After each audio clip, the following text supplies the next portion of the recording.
你不理我任何的穿过生命。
走在充满荆棘犯罪的道路，回忆我的迷路，你总是我的保护。有过不断考验的难，沮丧跌倒，求你懂爱，牵着我往前走路，要回头看，我要一起追歌，经历生命的钟声。虽然会有软弱，但要抱着信心回转里面，我要走出困境，抵挡全能的神圣，放下自己，全心谦卑，荣耀你名。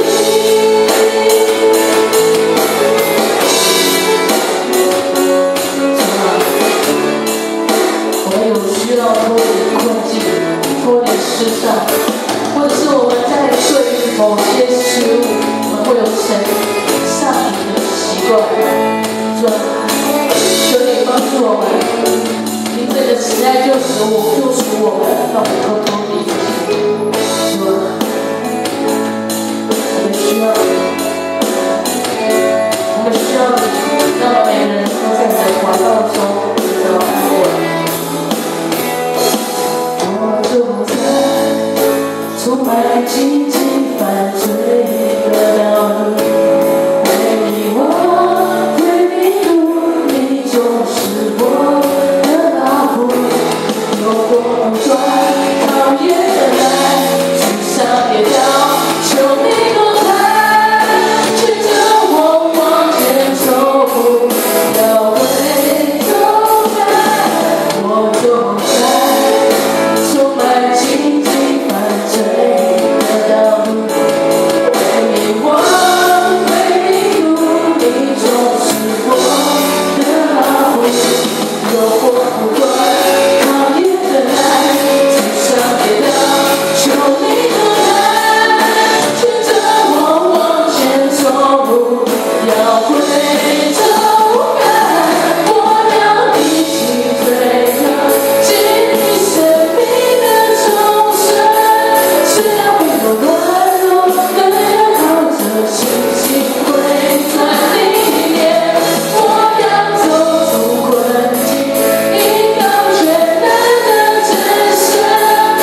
好，弟兄姐妹，我们一起开口来祷告。我们来求神说，主啊，当我们要开始寻找老旧的自己的时候，求你让我们的每个人目光能够回转到你的面前，因为主耶稣基督，你是我们每个人的盼望。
我要的是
求你安静我们的心，让我们能够领受神的话，因为你的话语是生命的粮食，让我们每个人能够允许神的话住在我们每个弟兄姐妹的心里面。我们总是敞开心向着外面的世界，却很少存着欢然领受的心来到神你的面前。主耶稣，求你开启让我们每个有个重新渴慕的心，来到你面前学习领受你的话语。也就是让我们在每天生活中不是在按照自己旧有的生命来活，而是愿意将老旧的我与耶稣基督同钉在那十字架上，并且与你一起埋葬，一同复活。如今活着的不再是我，乃是基督在我的里面活着。主啊，我们每个人都要来追求，我们一起唱。我要追求你主，我将生命献给你，牵引我更亲近你，大能更新我灵，不人能与你相比。主，我仰望你的容颜，我敬拜你，在灵与真理里。我再次我要追求，我要追求你主，我将生命献给你，牵引我更亲近你，大能更新我灵，无人能与你相比。主，我仰望你的容颜，我敬拜你，在灵与真理里。我再次敬拜你，我敬拜你，在灵与真理里。主耶稣，求你教导我们，让我们每天在生活中能够领受你的话，真实活出受洗的生活，让我们能够遵循你的教导，彼此相爱，互相来扶持。愿主加添力量在我们每个弟兄姐妹身上，也求你安静预备